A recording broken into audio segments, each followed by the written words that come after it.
seriously from police? Why are you doing this? সম্প্রতি আলোচিত model মেঘনা আলমকে নিয়ে আলোচনার সূত্রপাত হয় গত ৯ এপ্রিল থেকে। ওই দিন রাতে তাকে ঢাকার বসুন্ধরার বাসা থেকে আটক করে ঢাকা মহানগর গোয়েন্দা পুলিশ।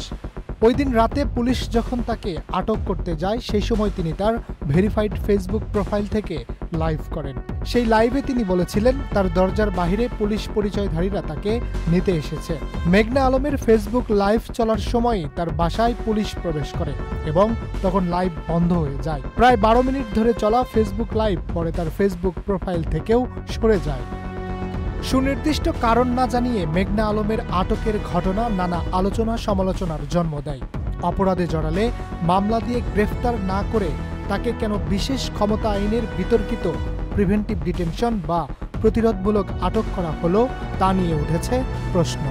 যদিও পুলিশ জানায় রাষ্ট্রীয় নিরাপত্তা বিঘ্নিত করা, গুরুত্বপূর্ণ ব্যক্তি সম্পর্কে মিথ্যাচার ছড়ানোর মাধ্যমে আন্তঃরাষ্ট্রীয় সম্পর্ক অবনতির অপচেষ্টা এবং দেশকে অর্থনৈতিকভাবে ক্ষতিগ্রস্ত করার ষড়যন্ত্রে লিপ্ত থাকার অভিযোগে তাকে হেফাজতে নেওয়া হয়েছে। ওয়ালটন আবারও মিলিয়নিয়ার অফারে ওয়ালটন ফ্রিজ কিনে আপনিও হয়ে যেতে পারেন মিলিয়নিয়ার। এরপর ১০ এপ্রিল বৃহস্পতিবার মেঘনা আলমকে আদালতে হাজির করলে ঢাকার চিফ মেট্রোপলিটন ম্যাজিস্ট্রেট আদালত তার বিরুদ্ধে ১৯৭৪ সালের বিশেষ ক্ষমতা আইনে ৩০ দিনের জন্য কারাগারে পাঠানোর নির্দেশ দেন। ১১ এপ্রিল শুক্রবার ডিএমপি এক বার্তায় জানায় অভিনেত্রী ও মিস আর্থ বাংলাদেশ বিজয়ী মেঘনা আলমকে অপহরণের অভিযোগ সঠিক নয়, বরং তাকে সব প্রক্রিয়া অনুসরণ করে নিরাপত্তা হেফাজতে রাখা হয়েছে। ডিএমপির পক্ষ থেকে একটি বক্তব্য পাওয়া গেলেও সেখানে আইনের ধারা অনুযায়ী অপরাধের কথা উল্লেখ থাকলেও এই মডেল কিভাবে সেই অপরাধে জড়িয়েছেন সে বিষয়ে কোনো তথ্য নেই। এ বিষয়ে ১৩ এপ্রিল রোববার সচিবালয়ে এক সংবাদ সম্মেলনে সাংবাদিকদের প্রশ্নের জবাবে আইন উপদেষ্টা আসিফ নজরুল বলেন, মডেল ও অভিনেত্রী মেঘনা আলমকে যে প্রক্রিয়ায় আটক করা হয়েছে তা সঠিক হয়নি। উপদেষ্টা আপনি বলেছেন যে মডেলকে যে ধরা হয়েছে এটা ঠিক হয়নি। না না, প্রক্রিয়া ঠিক হয়নি বলেছে আপনাকে, আমি আর অন্য কোনো কিছু বলি নাই।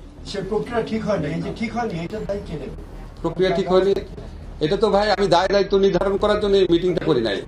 আমি আপনাদেরকে বললাম আমি একটা আইনমন্ত্রী হিসেবে আমি বললাম। তবে মেঘনা আলমের বিরুদ্ধে কিছু সুনির্দিষ্ট অভিযোগ আছে বলেও উল্লেখ করেন আসিফ নজরুল।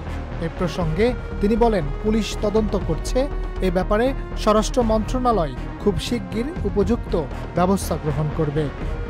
Harunur Rashid, Channel i. সে আমার দরজা ভেঙে ফেলতেছে, তাদের কাছে আমাকে নিয়ে আসলে কোনো নালিশ কিছু নাই, মানুষের কি বলে কেউ আমাকে ফাঁসাচ্ছে। Oh my God! Are you seriously from police? Why are you doing